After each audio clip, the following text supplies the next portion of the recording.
그래서 지금 바이든 형의 얘기를 중요시 제가 보는 게 뭐냐면, 바이든 형이 계속 강조하는 게 푸틴이 화학가스를 쓸 수 있다, 생화학 무기를 동원할 수 있다, 핵무기는 쏘지 않을 거라고 저는 확신해요. 예, 핵무기 쏠 것 같았으면 90년대 그 저 소련 공산당 놈들이, 예, 핵무기 쐈을 텐데 그때 안 쐈거든요. 핵무기는 안 쏩니다. 걱정하지 마세요. 예, 근데 생화학 무기는 쓸 수 있어요. 푸틴이 도박할 수밖에 없다 이거죠. 예, 그래서 그 바이든 형이 하고 젤렌스키도 얘기하는 거 보면 쓸 걸로 보입니다. 이게 가짜 깃발론이거든요. 푸틴은 지금 어떤 작전을 쓰냐면은, 예, 지금 정상적인 방식으로는 지금 전쟁에서 이기기 힘들어요. 그렇기 때문에 지금 어떤 수를 쓰겠냐면은, 예, 지네들이, 예, 이 생화학 무기를 살포하고, 이게 제렌스키하고 미국이 사실 퍼뜨린 거다 하고 음모론을, 가짜뉴스를 퍼뜨릴 거라는 얘기죠. 그러면 음모론자들, 글로벌리스트이다, 엘리스트라죠, 트아베빠, 반미아베빠, 트럼프빠들이 이거 다 바이든 짓이다 이렇게 하고 난리칠 거 아니야. 그건 지금 그게 가짜 깃발론이거든요. 예. 인드라 볼 때 최후의 한 수는, 이제 남은 푸틴의 한 수는 화학무기밖에 없어요. 그래서 우크라이나 시민들 조심하셔야 됩니다. 이거 한 10만 명, 20만 명 떼죽음 당할 수 있습니다. 예, 푸틴은 그러고도 남을 놈이에요. 예. 여러분들 푸틴에 대해서 하나의 일말의 동정심도 갖지 마십시오. 예, 음모론자들이 뭐 푸틴과 히틀러를 비교하면은 얼빠진 놈이라고 하는데, 당신들이 얼빠진 놈이야. 조금이라도 푸틴을 옹호하는 자들은 의심하셔야 됩니다. 맹공 시파르처럼 친러 중립 이런 식의 관점을 가지신 사람들은 당신 스스로가 파시스트가 아닌가 반성하셔야 돼요. 당신의 인생에 종칠 수 있습니다. 지금 아주 중요한 시기예요, 여러분. 네. 자, 한상혁이라고, 얘가 유튜브를 많이 탄압했다. 그래서 난 몰랐는데 신인기도 탄압을 당했다고 하네요. 네. 이건 뭐 보시면 되고, 네. 이런 게 디테일한 거죠. 이런 걸 이제 현재 키우 주변에서 현재 우크라이나 군대가 선전하고 있다, 이런 거를 디테일하게 잘 설명하고 있습니다. 네, 이거 보시면 되고요.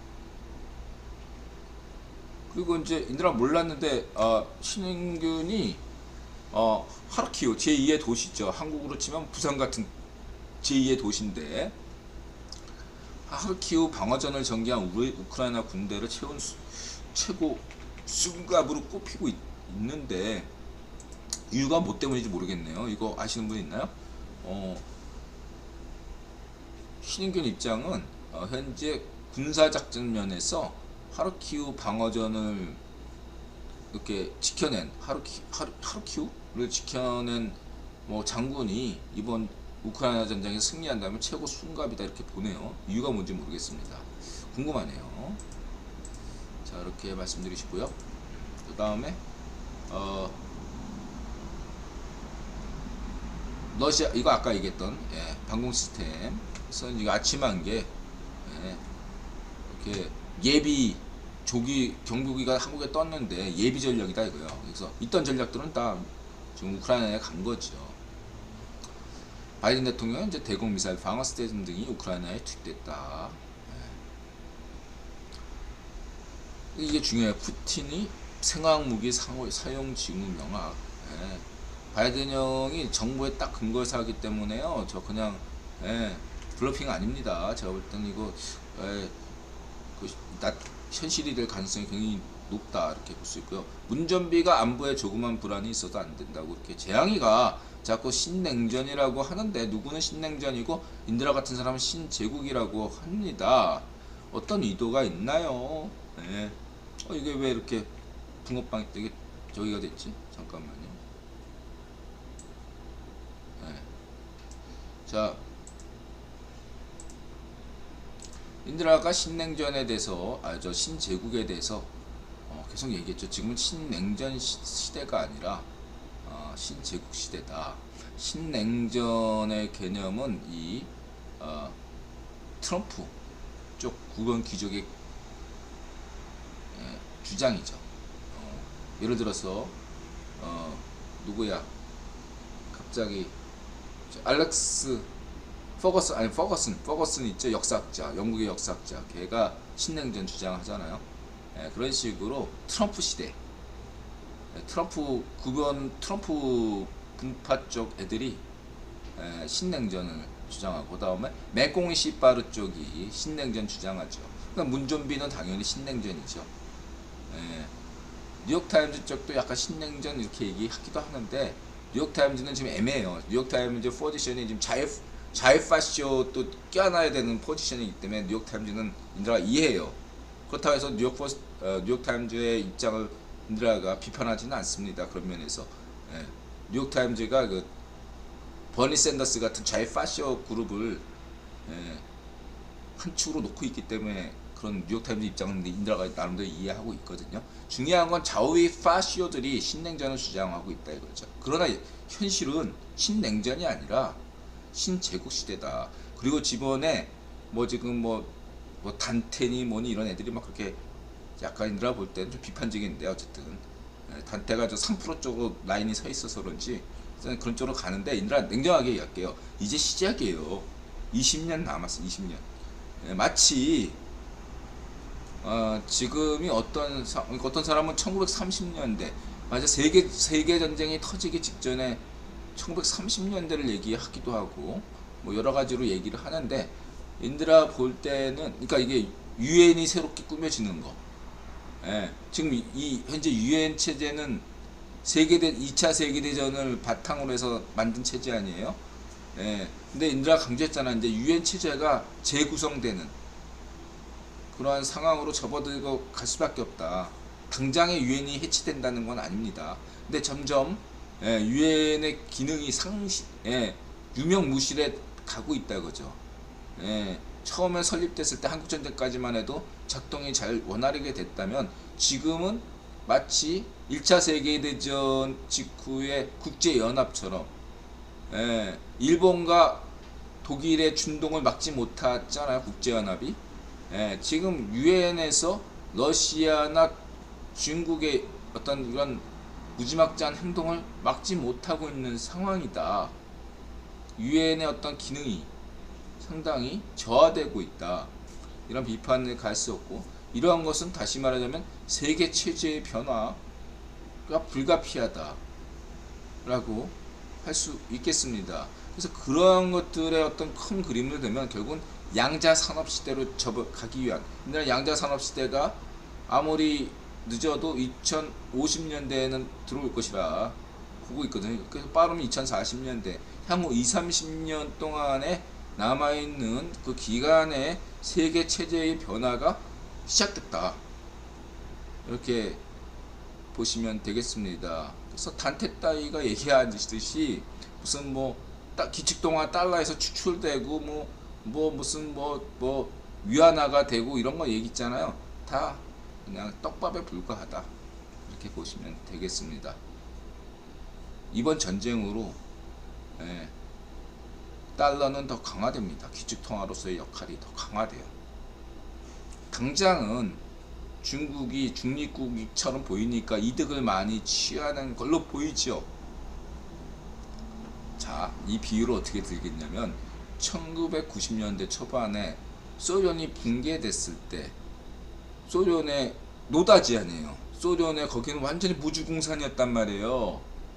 근데 서방의 기업들이 안 들어갔어. 러시아에. 몰라서? 아니죠. 국유본이 허락하지 않아서 못 들어갔어요. 러시아에. 거기에 누가 들어갔어? 김우중이 들어간 거예요.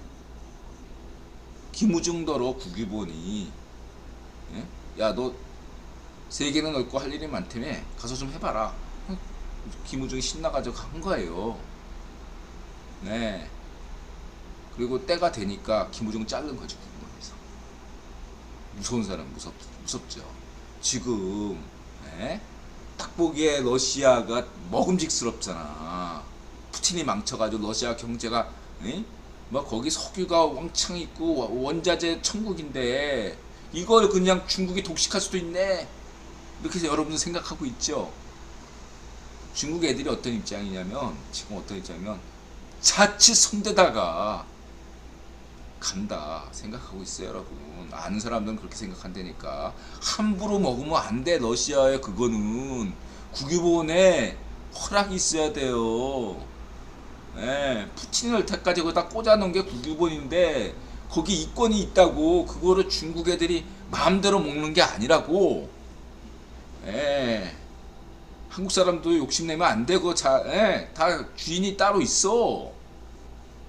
이렇게 보시면 되겠습니다. 예.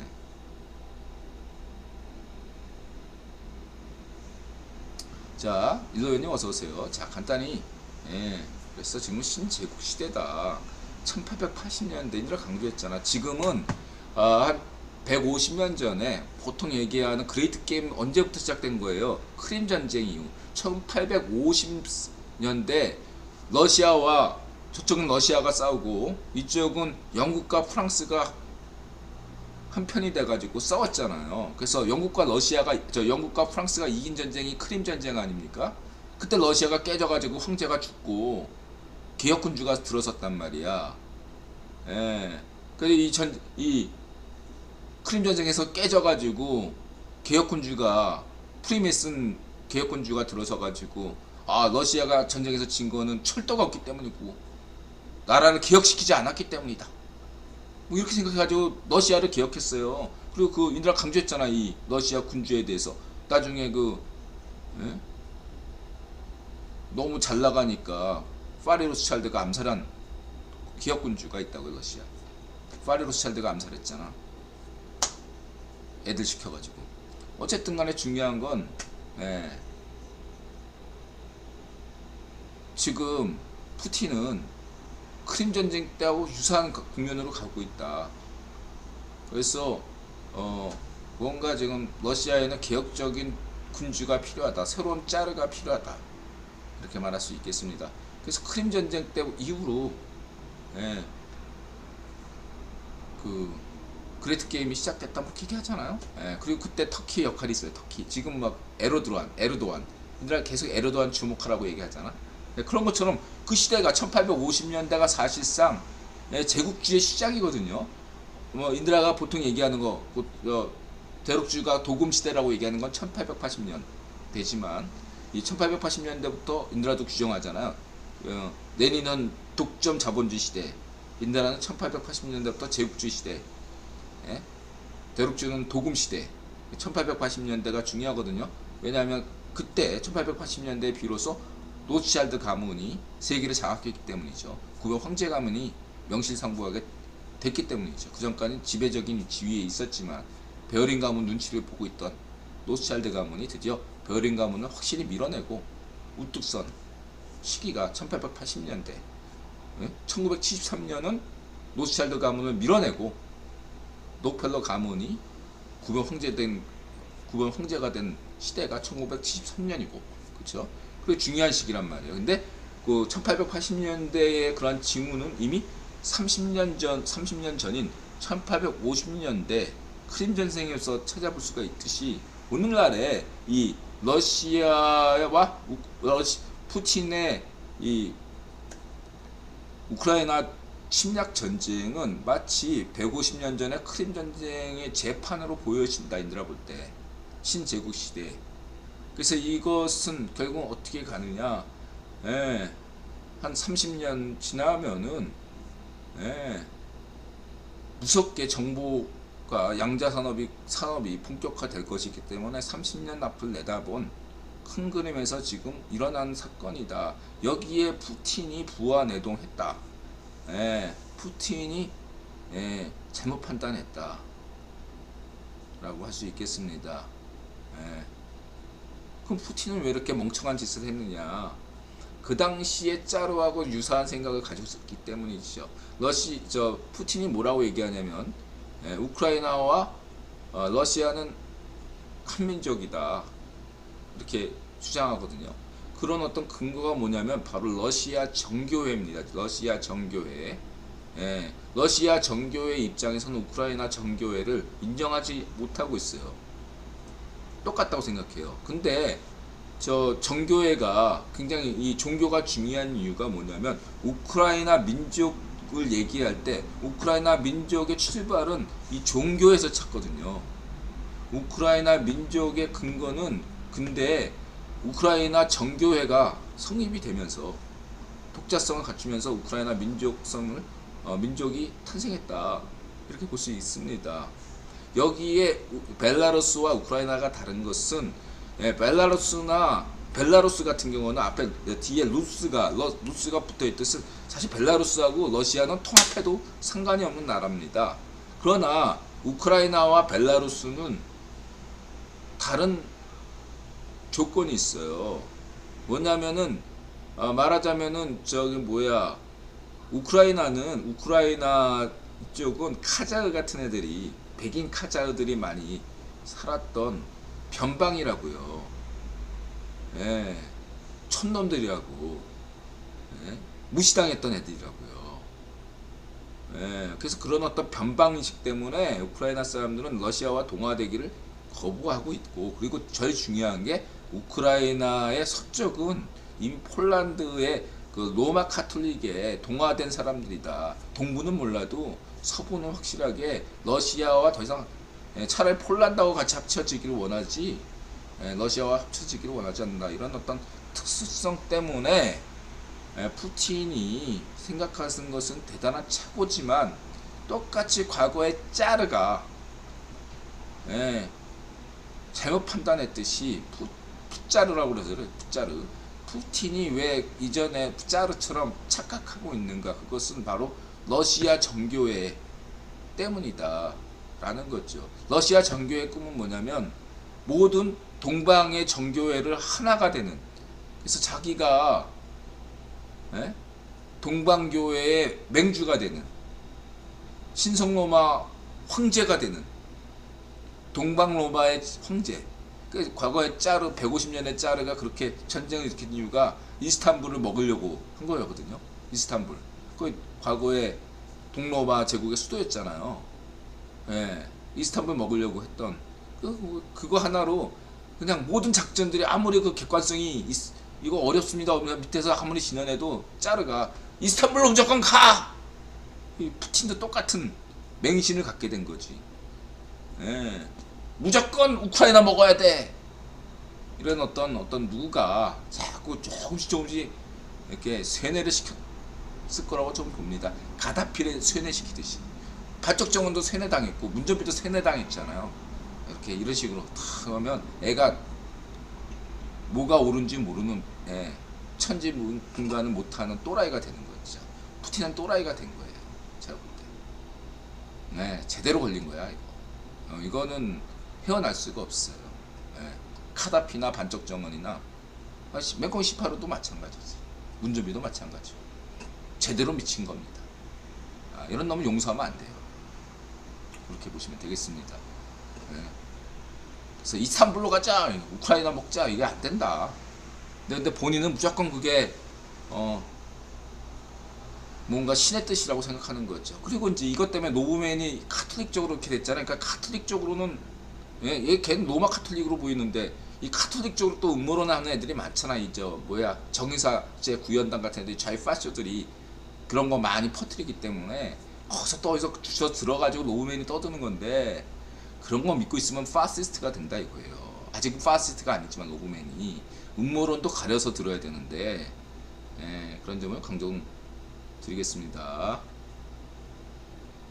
이제 10분 남았네. 12시 안에 끝내려고. 자, 여기서 이제 그 음모론 주장하는 애들 중에 그 중에 하나가 뭐 있어요.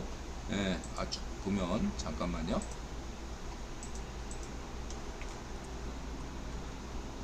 어딨지? DW는 공영방송 이런 거 참고하시고, 알자지라,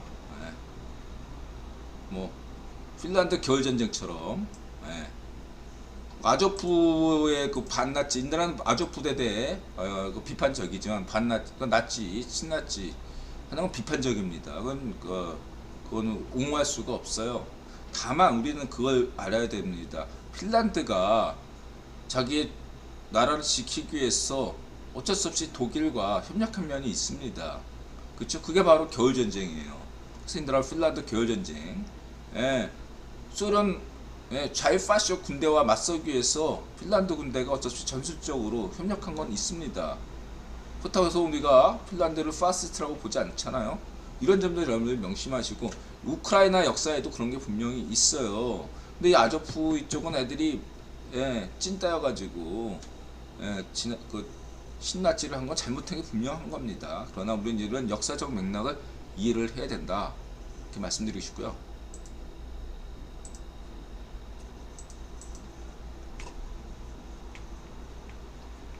이게 아까 얘기했던 러브토리 TV, 반중이라도 구급 파스트라면 함께 하면 안 됩니다. 내가 강조했죠. 반중 친미가 아니라 친미 반중해야 된다. 전략은 친미고 반중은 전술입니다. 반중은 전략으로 내세우는 자들은 구급 파스트일 가능성이 높아요. 스탈린 떼나, 푸틴 떼나. 푸틴이 나오죠. 여기 요 사진이, 요 카추치아 공연에 보면 푸틴이 나옵니다. 그리고 이제 브루킹스 연구소 선임연구원 로버트 케이건의 밀림의 기환 이렇게 나오는데, 이 로버트 케이건이 어떤 하고 이제 이분이 박문택 변호사 이렇게 하면은 과거 뭐죠? 트럼프 시대 때 이렇게 떴던 자이안이라고 있잖아. 자이안. 한때 좀 떴잖아. 피터 자이안. 그 피터 자이안이 그 어떤 퍼거슨이나 이런 것처럼 트럼프 계열이라면, 그게 신냉전 개념이에요. 그건 끝났다. 그 시대는. 지금은 신제국 시대다. CFR이나 인드라나 다 신제국 시대로 보고 있고, 그 차이가 비슷한 것 같지만 자이안의 주장하고 전혀 달라요. 대응법이 다릅니다. 한마디로 트럼프는 고립주의로 가서, 우리 그냥 미국만 군사력 지키고 있을게. 뭐 세계? 니네들 알아서 해. 이러니까 아베도 신나, 맹꽁이 씨바로도 신나, 푸틴도 신나는 게 트럼프 시대예요. 그리고 반쪽 정원도 신났지. 겉으로만 핵개발 유의한 척 한 거지요. 다들 알고 있었던 거야. 트럼프의 정책 때문에, 트럼프의 신고립주의 정책 때문에 세계 경찰을 포기한 거야. 트럼프가. 지도적 국가로서 미국이 당연히 해야 되는데, 안 그러면은 이런 푸틴이나 맹꽁이 시파르나 반쪽 정원 같은 악마 새끼들이 날뛸 텐데, 이거를 책임을 방기하는 것은 지도국가답지 않은 명백한 잘못이에요. 책임 있는 대통령이 자기 직무를 방기한 거와 똑같은 거예요. 트럼프는 그래서 용서되면 안 됩니다. 그런 면에서. 뭔 말인지 알겠죠? 그런 면에서 인드라나 베스하신 울브라이트 여사나 같아, 입장이. 그래서 대안은 케이건의 입장은 인드라와 같아요. 미국이 역할을 해야 된다 라는 거죠. 근데 과거와는 달라야 되죠. 왜냐하면 미국이 세계 형차를 유지하기 위해서는 돈이 문제잖아요. 유지비가 중요한데, 이때 이거를 얼마나 어떻게 효과적으로 동맹들과 잘 협력해서 할 것인가, 그런 면에서 이제 케이건이 얘기하고 있다, 이렇게 보시면 되고요. 그랬을 때 이러한 노선이 대한민국에게 이롭다는 거죠. 그래서 이러한 노선은 우리는 인드라 지지하고, 이것이 성렬형의 노선이고 바이든형의 노선이기 때문에 인드라 지지한다. 세계 평화를 위해서 한미동맹이 그래서 강화돼야 된다, 이런 얘기를 드리는 겁니다. 그러나 트럼프 시대는 모든 게 어긋났죠.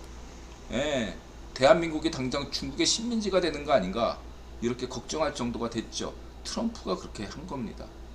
문전비가 그렇게 한 거고요. 그래서 여러분들이 그거를 아시면, 그럼 미국 공화당이 정부가 들어서면 또 그런 게 있지 않나. 트럼프만 예외예요. 부시는 미국 공화당이었잖아요. 부시는 걱정할 때, 부시 때 우리가 걱정했습니까? 중국의 식민지가 될 걱정 안 했잖아. 부시 때는. 트럼프가 예외인 거예요. 부시든 클린턴이든 오바마든 바이든이든 초당적이야.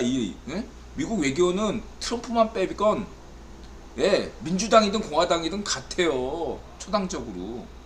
트럼프만 예외야. 예. 트럼프도 그건 귀족인데 얘가 중간선거 지금 진 다음부터 얘가 꼭지가 돌아가지고 이 트럼프 푸틴처럼 잘못된 길로 간 거지.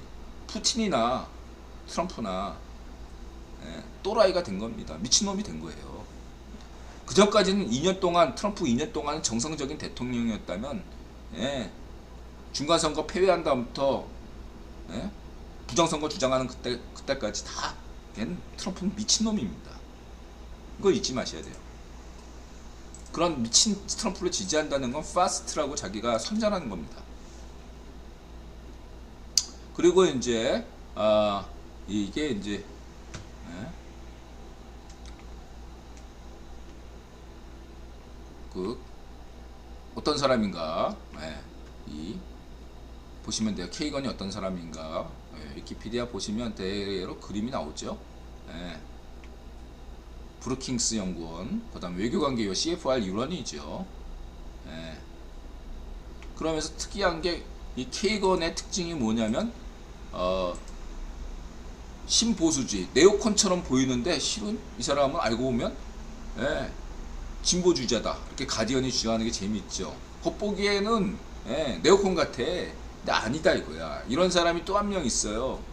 누구냐면 바로 인드라가 강조하는 토마스 프리드만. 토마스 프리드만이라고, 이 사람은 그 어떤 경제학자 프리드만이 아니라 이분은 그 신자유주의 예찬안, 예, 올리브 나무와 뭐 그거 넥서스 이거 쓴 사람이에요. 토마스 프리드만, 뉴욕타임즈 칼럼니스트인데 인드라가 좋아하는 사람이에요.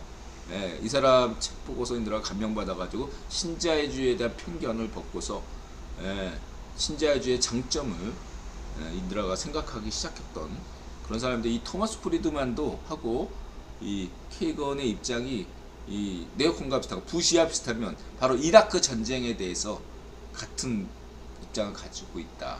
뭐 이라크 전쟁에서 비판할 수도 있고 여러 가지로 문제가 있을 수 있겠죠. 근데 신기한 게 올브라이트, 그다음에 케이건, 토마스 프리드만 대체로 같은 입장이다. 이거를 여러분들이 잘 생각하시면 되겠습니다. 이렇게 요만 얘기할게요. 여러분들 이거 복잡하니까 이것만으로 설명이 1시간 돼야 되는데 그냥 오늘은 맛만 보여줄게요. 이거 아는 사람만 인드라가 뭔 얘기 하나 보다 하고 알 겁니다. 오늘 그냥 예, 요렇게 인드라 그림을 그리고 있어요. 그냥 맨날 음모론은 그냥 구체적이지 않고 그냥 피상적으로 다 그놈이라는 식으로 얘기하는데, 인드라 분명히 이렇게 인물을 하나씩 집어주잖아요. 자, 그리고 토마스 프리드만이 아주 구체적인 얘기를 하고 있죠. 지금 푸틴의 플랜 B가 있다. 바이든의 젤렌스키의 플랜 A가 있고, 아주 이게 토마스 프리드만의 핵심적인 내용을 지금 얘기하고 있다. 이렇게 말씀하시면 되고요. 현재 한마디로 인드라가 강조했죠. 뭐냐면 북일보는 총론이 있고 세론에 있어서는 언제든지 다양한 프로젝트가 시나리오를 수백 개 가지고 있어요. 국유본이 하나하나 다 시나리오대로 가는 게 아니라 총론은 가지고 있고 시나리오는 수백 개 수천 개 경우의 수를 가지고 있어요. 그랬을 때 푸틴이 어떻게 나올 것이냐에 대해서 그런 대응책이 다 있는 거죠. 문재인 파쇼가 어떻게 나올 것인지에 대해서 대응책이 다 있고, 성렬형이 어떻게 나올 것인가에 대해서 그 대응책이 다 있는 거예요. 그래서 이게 여러분들 착각하시면 안 되는 게 모든 게 다 그냥 지시한 대로 되는 것처럼 그런 일은 없어요. 이렇게 가능하지도 않고, 총론은 이때 유연성을 가지고 국기본이 그때마다 개인들이 어떻게 해적거리 할 수 없는지 모르니까 막 갑자기 내 당장 문전비가 약 먹고 돼질 수도 있잖아요. 지가 사는 게 괴롭다고. 그럴 수도 있기 때문에 그거는 국기본이 지시한 게 아니거든. 발정 노면이 돼진 게 국기본의 지시가 아니라고요. 스스로 돼진 거야. 진짜 자살했어요. 인드라가 확실하게. 음모론 다 틀려요. 그럼 어준이 같은 F등급이고 발정 노면은 돼진 건 국기본 시나리오에 없던 겁니다. 그냥 쥐가 돼진 거야. 그런 것처럼 내일 당장이라도 문전비가 돼질 수가 있어요. 지가 사는 게 괴롭다고. 꼭 국기본 지시가 아니라고. 그런 거와 같은 거예요. 근데 거기에 대해서 그러한 가능성까지 국외보는 운전비가 내일 당장 약 먹고 돼질 수 있는 가능성까지도 대비하고 있다 뿐이지 지시는 안 한다 이거죠. 그러니까 푸틴이 생화학 무기를 쓸 가능성이 높다라는 건 그런 시나리오 중에 높은 확률로 나타난다 이런 거죠. 그리고 푸틴이 핵무기를 쓸 가능성도 그런 시나리오를 갖추고 있는 거죠. 근데 인드라는 그런 시나리오가 있을 수 있지만 인드라는 푸틴은 결코 핵무기를 쓸 수가 없다라고 생각하고 있고요. 뭔 말인지 알겠죠? 이 시나리오가 다양한 거지 뭐 이렇게 다 짜고 구스톱이라고 해서 푸틴이 국은 지시대로 다 움직이는 건 아니라는 겁니다. 그런 일은 결코 있을 수 없고요. 푸틴은 미친놈 아니에요. 그러니까 트럼프도 미친놈이고 문전비도 미친놈 아닙니까? 미친놈들에 대해서 그 다 어쨌든 대응책을 마련하고 있는 거죠. 이렇게 보시면 되고요.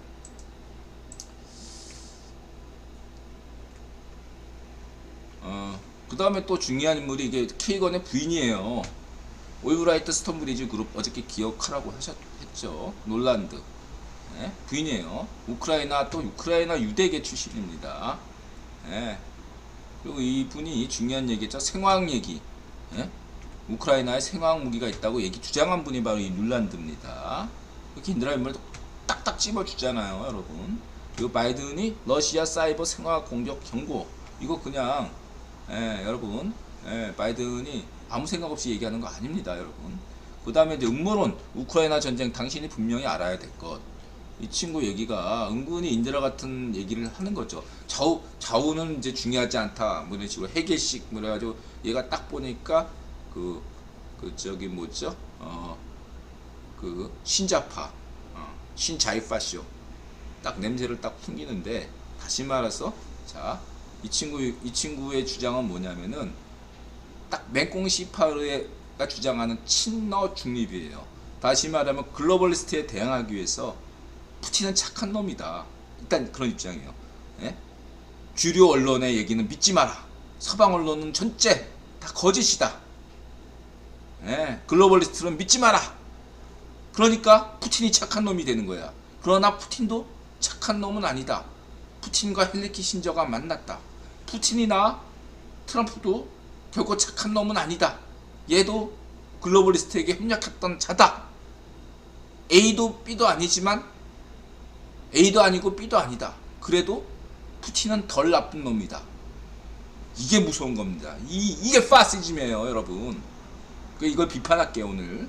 이 음모론만 비판하고 오늘 방송 일단 끝내겠습니다.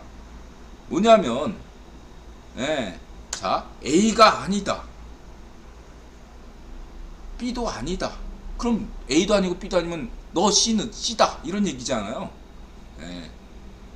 이거를 쉽게 인드라가 얘기할게요. 이 사람 얘기를 따르면 어떻게 되냐면, 자, 제일 착한 놈은 자기고, 혹은 막스를 이상하게 해석한 신좌이파쇼고 세력이고, 그 자기가 제일 착한 놈이고, 그 다음에 푸틴이나 맹꽁 시파르는 나쁜 놈이긴 하지만 그래도 착한 놈이고, 가장 나쁜 놈은 바이든 형이다. 이렇게 딱 서열이 딱 정해지는 거죠. 지금 이미 이 음모론은 친러 중립 맹꽁 시파르. 신자이파쇼의 맹주는 누굽니까? 현재 맹꽁 시파르죠. 자금줄이 돈 대주는 애가 맹꽁 시파르니까 중국 공산당이고, 딱 교묘하게 친러 중립 맹꽁 시파르 입장이 그거든요. 이 음모론을 그대로 지금 가짜뉴스로 만드는 게 이 음모론이 친러 중립 현재 맹꽁 시파르 중국 공산당 입장이에요. 중국 공산당이 제일 옳고 착하고, 푸틴은 조금 나쁜 놈이지만 그래도 바이든 형보다는 착한 놈이다. 바이든 형이 제일 나쁜 놈이다. 중국 공산당 이 음모론이 그거예요. 자, 이걸 거꾸로 해석해. 거꾸로. 가장 나쁜 놈은 맹꽁 시파르죠. 푸틴보다 더 나쁜 놈이 맹꽁 시파르예요. 그렇죠? 아닙니까? 맹꽁 시파르가 가장 나쁜 놈이고, 맹꽁 시파르보다 더 악질인 놈이 뭐죠? 바로 당신 같은 음모론을 인터넷에 주장하는 놈들이야. 에? 당신보다 차라리 맹꽁이 시파르 시진핑이 나아. 그 사람이 훨씬 더 세계 질서에 기여하니까. 당신보다. 당신 같은 파시스트 음모론, 인터넷에서 파시스트 주장하는, 파시즘 주장하는, 음모론을 주장하면서 푸틴을 옹호하는, 맹꽁이 시파르를 옹호하는 그런 파시스트보다 차라리 맹꽁이 시파르가 세계 평화에 기여해. 당신보다는 덜 나쁜 놈이야. 당신보다. 당신이 최고 나쁜 놈이야. 악질이야. 파시스트야. 인류를 좀먹게 하는. 당신보다 맹꽁이 시파르가 착해. 맹꽁이 시파르보다 푸틴이 착해. 푸틴보다 젤렌스키가 착하고 젤렌스키보다 바이든이 착해. 내가 명확하게 정리했잖아요. 그게 비교하라고. 네. 맹꽁이 시파르에 비해서 문전비가 착해요. 둘 다 나쁜 놈이지만. 네. 반쪽 정원보다 문전비가 착해. 인드라 입장은. 알게? 예. 근데 맹꽁이 예? 문전비하고 예? 문전비하고 이석기와 비교하면 이석기가 나쁜 놈이지. 그쵸? 예. 이거 명확하게 하셔야 돼요. 예. 이해됐죠? 그래서 지금 현재 나타나는 좌우의 파쇼는 예? 트럼프나 버니 샌더스 같은 애들을 옹호하는 좌우 파쇼들, 맹꽁이 시파르, 반쪽정은, 문전비, 이재명 이런 애들을 옹호하는, 푸틴을 옹호하는 애들은 파시스트다. 그리고 교묘하게 이런 음모론으로 규류연론, 비주류연론 이런 어준이식 F등급 음모론을 떠든다 이거죠. 파시즘이다. 명확하죠, 인드라 얘기가. 이걸로 오늘 얘기를 끝내겠습니다. 12시 8분이기 때문에 못다한 얘기는 내일 마저 하고 경제 얘기하고 관련돼서 오늘은 여기까지 하도록 하겠습니다.